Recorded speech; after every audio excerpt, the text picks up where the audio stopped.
Houston's police chief, Art Acevedo, is an advocate for community policing. He stood with the protesters in Houston. He attended George Floyd's funeral in Houston last week, and he joins me now. Chief, let me ask you, following up on what that police union representative said, why would anyone consider a non-lethal laser to be a threat to that officer's life to the extent that he could shoot 2 shots into the back of a fleeing suspect? No, I think that's a very good question that has to be answered. And quite frankly, the maximum effective range of a taser is 21 feet. And so one of the things that has to be determined is how close was that officer and why didn't he stay 30, 40 feet behind so he can create safety by keeping his distance. So that'll be a question for the prosecutor and for the juries and the grand jury and ultimately a criminal jury if charges are filed. But we have to also be very careful that we not promote false narratives that tragically this incident was about a man just sleeping in a car. There was a lot that led up to that shooting. And I think when we speak to this incident, we need to provide all the details because we don't want people to think that an officer didn't engage in a fight with the individual, that a taser was taken away. So it's important that we talk about what happened to beginning to end. But officers are going to have to justify when at the moment that they shot, they have to have an objectively reasonable reason to do it. And in this case, it appears that that may be very problematic for this officer.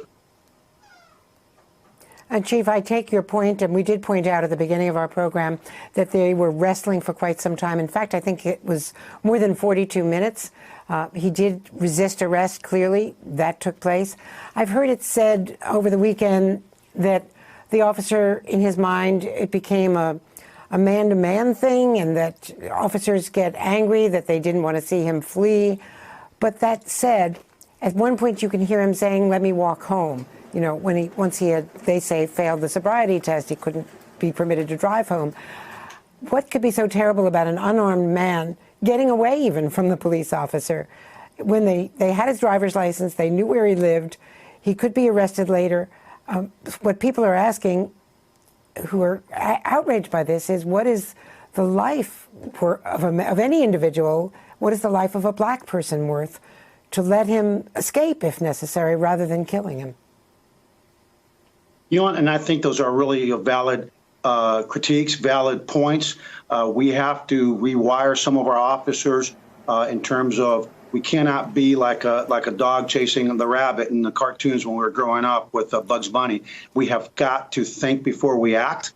And quite frankly, the sanctity of life has to be first and foremost in our minds. And when it comes to the apprehension cannot be the sole concern. Everybody's safety matters, and I think you're going to be seeing a reinvention and re-tactical training for police officers across the country for months and years to come, because just killing people simply for running away is not what we need to be doing as a profession. I want to ask you about retraining. Does there have to be a different kind of character test in recruitment itself?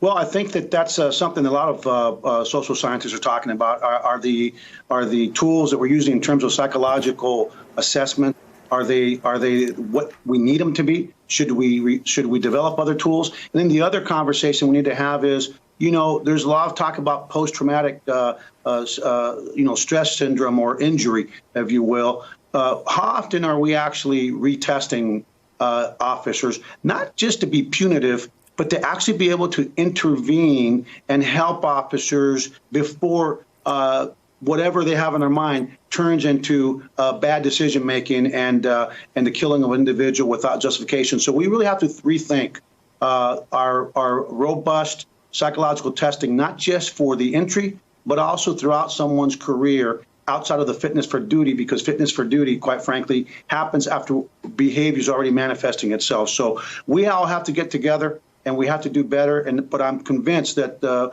we get the best days of policing and community relations are in front of us because of what we're seeing today. And I know you've been, a standout in Houston for your efforts with your police force. I'm wondering whether you think that there are federal things. Congress is debating this. You're hearing proposals from the Republicans, as well as, of course, the legislation proposed by the Democrats. We'll have more Republican legislation proposed on Wednesday. The president will have an executive order. Are there things such as a national register, such as banning chokeholds, that can be done at the federal level, or does this need to be at the state and local level? No, it can't be, Andrea. That's the problem with this, with our model of policing. Not only is it inefficient and ineffective because everybody wants local control, and sometimes that is good, sometimes it's bad if you have politicians trying to actually manipulate law enforcement and use it as their political arm. But we need to have national standards that relates to the critical policies in terms of chokeholds and use of force. And we need to have a national database that tracks officers and their sustained complaints when they are disciplined, and officers that are terminated and quit in lieu of termination, because there's 18,000 employers out there, and some of these officers are just like Groundhog Day. They go from agency to agency to agency, getting fired, getting rehired, abusing people somewhere else. And we know that none of us live on an island. None of this happens in a vacuum anymore. And what happens in Minneapolis or Atlanta or Houston or LA impacts all 18,000 police departments. So it's time. I'll be testifying in the Senate tomorrow. I was invited by the Republican majority, and I look forward to sharing the ideas of America's chiefs with our Senate leaders, just like we did last week with our congressional leaders on the House side at the invitation of the Democratic majority. So stay tuned. There's more work to be done, but it is time to act, fund, train, hold people accountable. But also, I want to thank you for actually talking about this tragedy in Atlanta from beginning to end, because there's a lot of media outlets right now that are talking about the outcome and forgetting to provide the context of what led up to the actual shooting of that individual. And sadly, again, we have to rethink. We can't be chasing individuals. We have to operate in a manner that maximizes everybody's safety. Thank you very much. I also want to point out, I haven't checked this out myself, but there was some allegation from the family lawyer just now that there was a bullet hole in one of the car with people with children in it at that same Wendy Drive, and that there may have been either one of the shots fired or another shot fired. I don't know that. But public safety has to also be considered in a public place, such as a drive-in restaurant. Thank you so much, Chief. Thanks for your leadership. We look forward to seeing your testimony tomorrow. Hey there, I'm Chris Hayes from MSNBC. Thanks for watching MSNBC on YouTube. If you want to keep up to date with the videos we're putting out, you can click subscribe just below me, or click over on this list to see lots of other great videos.